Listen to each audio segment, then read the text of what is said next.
নমস্কার বন্ধুরা, সুস্বাদে তোমাদের সবাইকে স্বাগত। আজ তোমাদের জন্য একটা নিরামিষ পনিরের রেসিপি নিয়ে চলে এসেছি।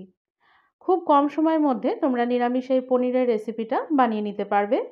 মাত্র 15 থেকে 20 মিনিটের মধ্যেই কিন্তু পনিরের এই রেসিপিটা তৈরি হয়ে যায়। তাহলে চলো দেরি না করে চটপট আজকের রেসিপিটা দেখে নেওয়া যাক। তো প্রথমেই দেখো, এখানে আমি নিয়ে নিয়েছি কিশমিশ আর কাজু বাদাম। এই দুটোকে এখন একসঙ্গে একটু জল দিয়ে মিক্সিতে একটা মিহি পেস্ট বানিয়ে নেব। এখন কড়ার মধ্যে কিছুটা সাদা তেল গরম করতে দিয়েছি। তেলটা ভালো মতো গরম হয়ে গেলে এর মধ্যে পনিরের টুকরোগুলো দিয়ে দিলাম।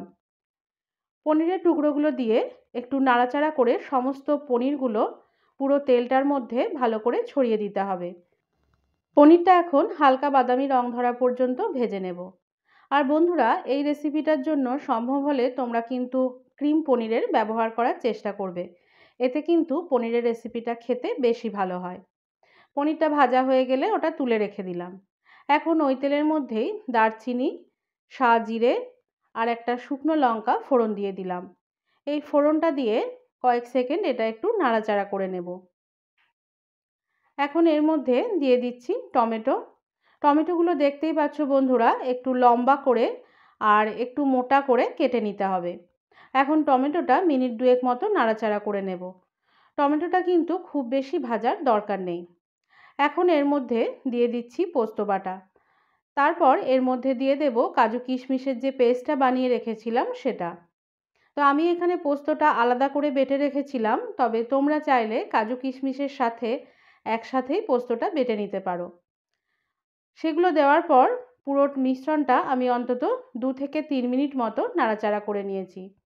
তারপর এর মধ্যে মিক্সির বাটি ধোয়া যে জলটা আছে সেই জলটা দিয়ে দিলাম। তারপর এর মধ্যে দিয়ে দিচ্ছি পরিমাণ মতো নুন আর দিয়ে দিলাম 2টো কাঁচা লঙ্কা। এই উপকরণগুলো দিয়ে এখন সমস্ত মশলাটা জলের সাথে ভালো করে মিশিয়ে নিতে হবে। তারপর এটাকে আমি ফুটতে দেব। যখন দেখব গ্রেভিটা ফুটে এসেছে তখন এর মধ্যে ভেজে রাখা পনিরগুলো দিয়ে দিলাম।